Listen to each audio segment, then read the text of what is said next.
Now we're going to go into our spotlight session. First of all, I would also like to thank all of you that have been sharing with us some of your fantastic ideas and initiatives and commitments in the Mentimeter. Please keep on doing that all day long. We will be collecting them together and sharing them. But this is the moment when we actually will discover some fantastic initiatives and commitments that will harness water's potential in delivering the global climate agenda.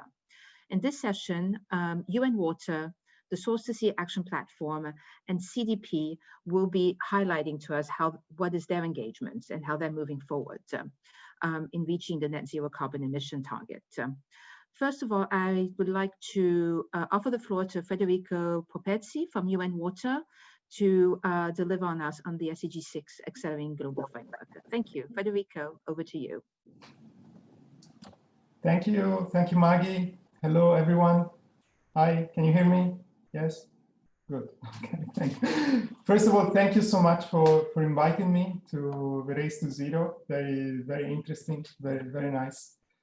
So I've been invited to speak on behalf of UN Water, as you know, it's a big multi-stakeholder coordination mechanism with a base in the UN. So it's a UN platform multi-stakeholder mechanism. As we know, in the minds of most people, maybe not the politicians and negotiators, but climate change is certainly linked to water. The floods, droughts, fires, melting ice, and rising sea levels, they make headlines news somewhere in the world, basically almost every day. It is obvious to everyone that as climate change gets worse, we must protect water under threat and protect ourselves from the threat water poses to us. And of course, in the short term, adapting water supply systems and water management will save lives and protect communities and economies. However, more than that, using water more efficiently will reduce greenhouse gases from treatment and delivery systems. So improving the way we manage and use water is both part of our reaction to climate change and a certain part of the solution to climate change. Back in March, we made this case in the World Water Day campaign, which was supported by the messages coming from our UN World Water Development Report and from our policy brief on water and climate change. And just very soon, next Thursday, 19 November, it's World Toilet Day, and we are championing the same message in relation to sanitation. But what have toilets got to do with climate change? Well, much like water resources and water systems, sanitation systems are under threat from the effects of climate change. Floods damages toilets, septic tanks, and treatment plants, spreading human waste everywhere. Droughts reduce the functionality and safety of toilets and hand washing facilities, and many people end up practicing open defecation. So adapting sanitation to the effects of climate change is a no-brainer. But what is not well understood is that making sanitation more sustainable involves safe reuse of human waste, which in turn saves water, reduces energy spent on treatment, captures biogas, and can provide agriculture with a reliable source of water and nutrients. So we have clear opportunities to seize. But what is the current state of affairs? We know the numbers. I'm not going to repeat the billions of people and water scarcity numbers, etc. But we are alarmingly off track to hit sanitation, the Sustainable Development Goal 6, which is to ensure availability and sustainable management of water and sanitation for all by 2030. There is not enough funding, not enough good governance, not enough collaboration, not enough human and institutional capacity, and not enough urgency. The global water and sanitation situation in 2020 is the definition of a crisis. But the impacts of climate change are likely to pose even more serious threats in the coming years. So what do we need to do? First of all, we need to learn the lessons that are being taught very harshly right now by the COVID pandemic. Water, sanitation, and hygiene underpin health and every other critical aspect of society, from business and industry to agriculture to the integrity of our environment. Climate change will be felt primarily through water, and the sanitation and hygiene services completely depend on it.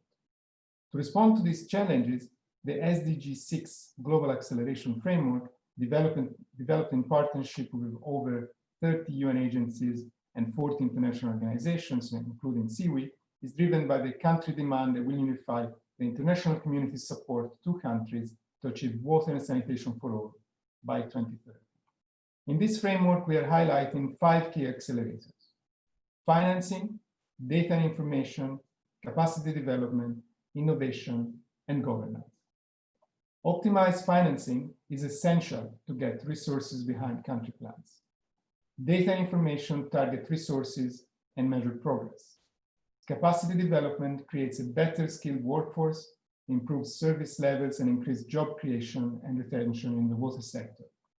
Innovation in smart practices and technologies will improve water and sanitation resources management and delivery and service delivery.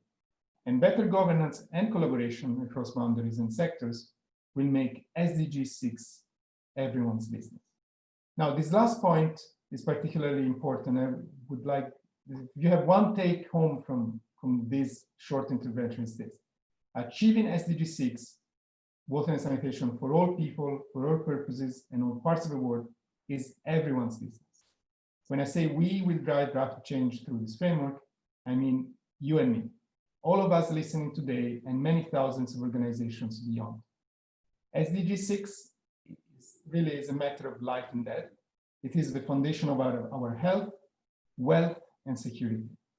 Climate change will hit all of us, our work operations, our neighborhoods, our own families, hardest through water. Because of this, let's use the SDG 6 Global Acceleration Framework. And recent history proves that dramatic gains in water and sanitation are possible in just a few years, when civil society, private companies, governments, and the multilateral organizations all pull together. We have no time to waste. The clock is ticking towards the 2030 deadline, as we know. Thank you very much.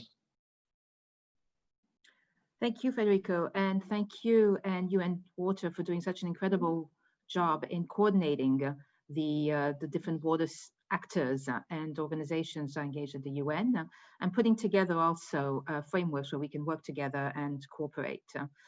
I would now like to welcome my wonderful colleague, Ruth Mathews from SIWI. She is the coordinator of the Source to Sea Action Platform, and will give us some insights on solutions around connecting land-based activities with coastlines and the impacts that we can have on sea and oceans.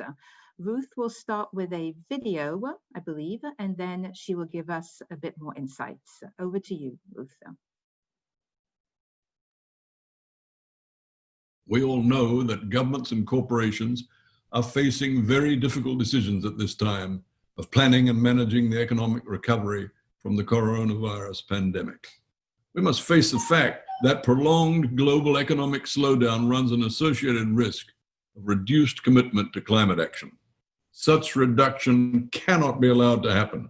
And surely by now, everybody realizes the existential reasons why that is so.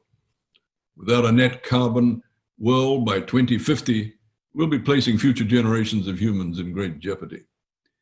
In a pandemic world, it may be tough for decision makers and breadwinners to think long-term when the short-term exigencies of crisis and supply management are priority.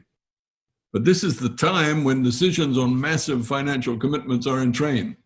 And before the seal is set upon them, we have to ensure that the consequences of taking the low road back to the global warming, fossil fuel dependent, plastic polluting world that we knew are understood and avoided.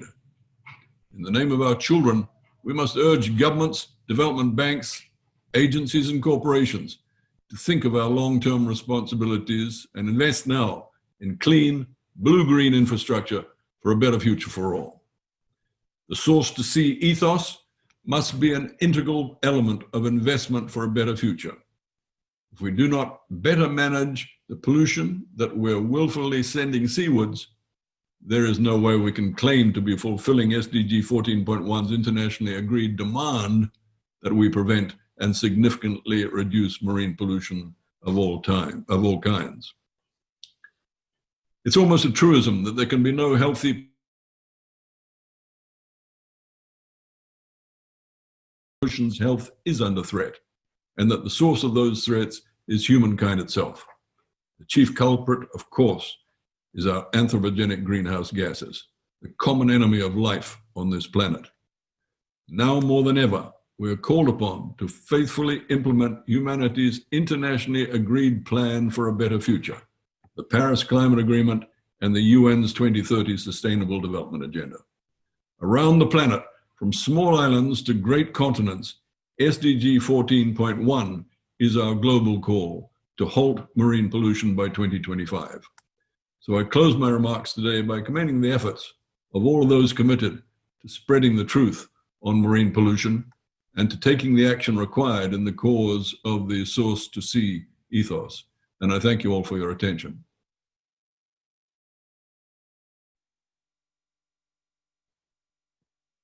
I would like to thank Peter Thompson for those opening remarks to this spotlight session.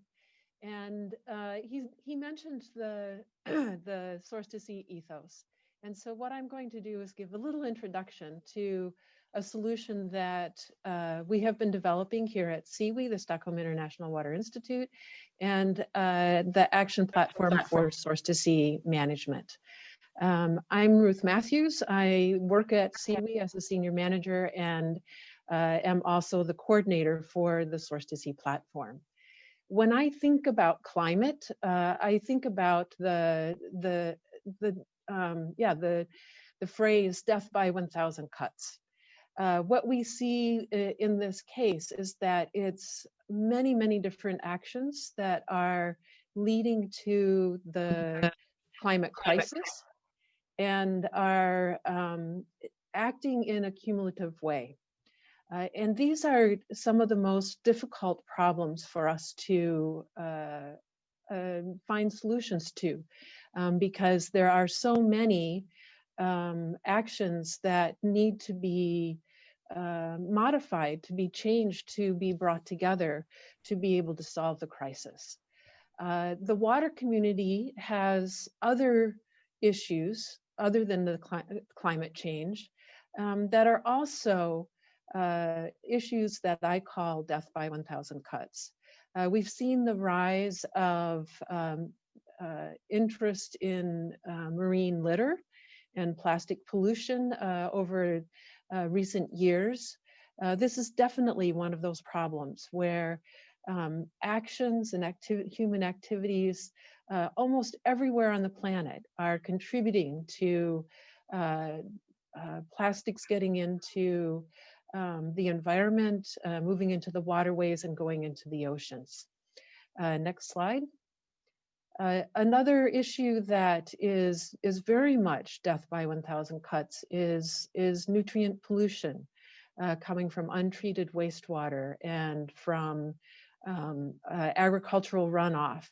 And we see more and more waterways slowly dying because of the excessive contributions of nutrients from many, many different sources. Next slide, please. So what we also see as we look at these kinds of death from 1,000 cuts problems is that often one of the fundamental aspects of them is that governance is fragmented across different boundaries and sectors. So what we see is that there isn't an ability to create a coherent, integrated, holistic approach to solving these problems and to address the fact that there are a multitude of actions that need to be undertaken to be able to solve them. Next slide. So we at SEWI and in the Source to Sea platform have come up with this Source to Sea approach. And this is the solution that I'd like to highlight. The Source to Sea approach addresses and recognizes and considers those linkages between the land, the freshwater, the coastal areas, and the oceans. And it does this by looking at those upstream and downstream connections, the ways that different that stakeholders in different parts of the system have different viewpoints, different experiences, experience benefits and costs in different ways, impacts in different ways. And it also brings in the need to coordinate across different sectors. Next slide, please. And so when we look for source to sea solutions, we're looking within this solution space, this upstream and downstream perspective, the cross-sectoral coordination that's needed, the local to global. So we have solutions that cascade from global to national to local to individual actions, and also cascade up from individual actions and address that cumulative impact that we're always trying to needing to face. And we also look at our patterns of production and consumption, and how can we make those more circular, less resource wasteful and resource intensive.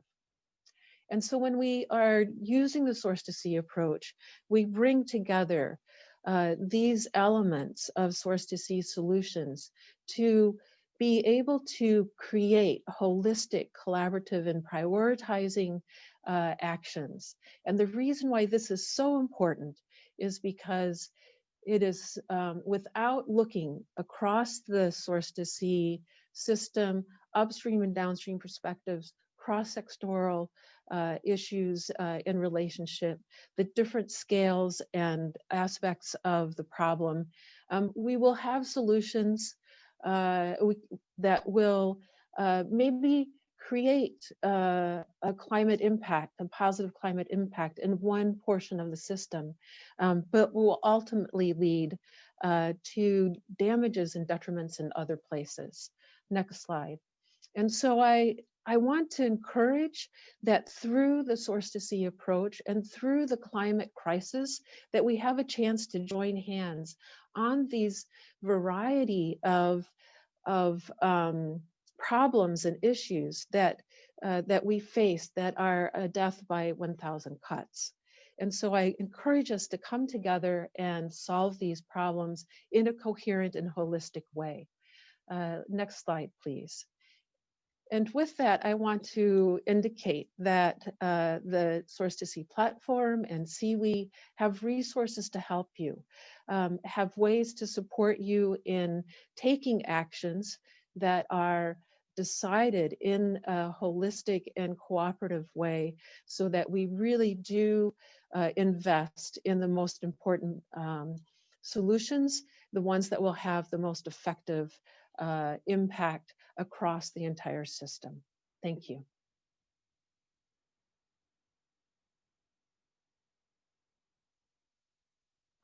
Thank you, Ruth, very much. And I was delighted to see Peter Thompson in your video. It reminded me when he came to World Water Week in 2017, and we started talking about the interconnections between SDG 6 on water, of course, and 14 on oceans and 13 on climate change.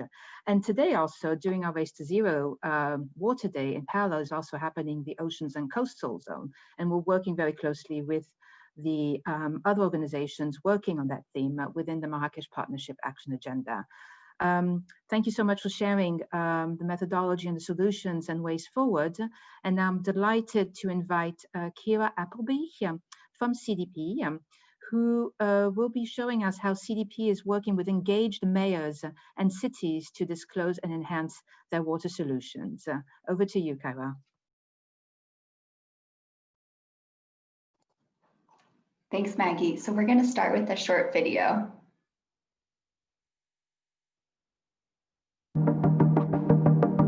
My city is called Monrovia, capital city of the Republic of Liberia. Most of our coastal communities continue to be swallowed up to the rising sea. Fortaleza é uma cidade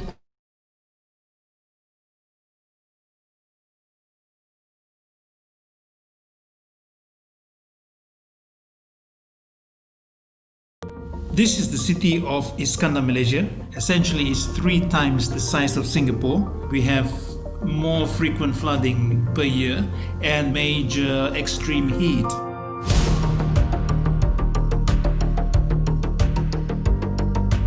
Disclosing the CDP does empower local government's action on its climate crisis. It is like putting on a pair of glasses with a climate lens. I now ask questions such as, how green is our city? We're looking at issues of the emission of carbon dioxide. What does that mean for our city? Dá uma visibilidade para novos negócios sustentáveis. Quando o município vai pedir algum empréstimo, vai solicitar algum empréstimo a um banco de fomento, sempre busca dados. Então, reportar as informações sobre a cidade é muito relevante. Disclosing information to CDP has opened up my mind in terms of how we look at climate change in a different way, not only through adaptation, mitigation, but more importantly in terms of how do we work together more deeply with our stakeholders who are very important in our city. Working with other cities and help them identify where their strengths and weaknesses are. And also by disclosing, they are also helping to inspire innovations and change. Seeing how other cities around the world are tackling their own climate change issues. They can learn from us, at the same time we can learn from them. Na verdade, eu acho que o maior benefício de você tratar e de enfrentar, os efeitos das mudanças climáticas é proporcionar uma melhor qualidade de vida ao cidadão fortalezense. A more beautiful word for me is a word that is conscious about what its challenges and prospects are. A world that is aware of its environment and doing what it takes to preserve it. And by disclosing to CDP, it has helped me as a person and also as a city and what we can do today and tomorrow.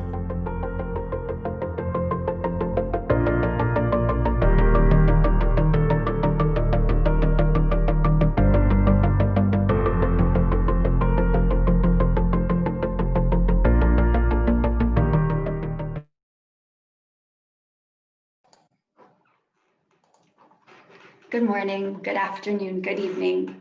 I'm Kyra Appleby. I'm the Global Director of Cities and States and Regions at CDP.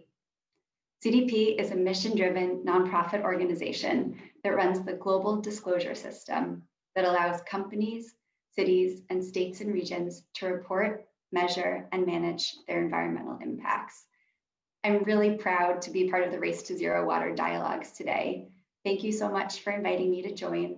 And I loved the Mentimeter questions that you organized. It was really thought-provoking and it was really fun. So a huge congratulations to Siwi, Agua, IUCN, the CEO Water Mandate, and to Kate Lamb, our high-level water champion, for arranging this terrific programming today.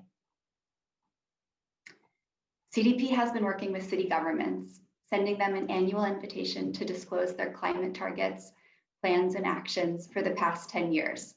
We've seen enormous growth in the number of cities sharing their climate information with us, from just 48 cities in 2011 to now, in partnership with ICLEI, Local Governments for Sustainability, nearly 1,000 cities and states and regions worldwide.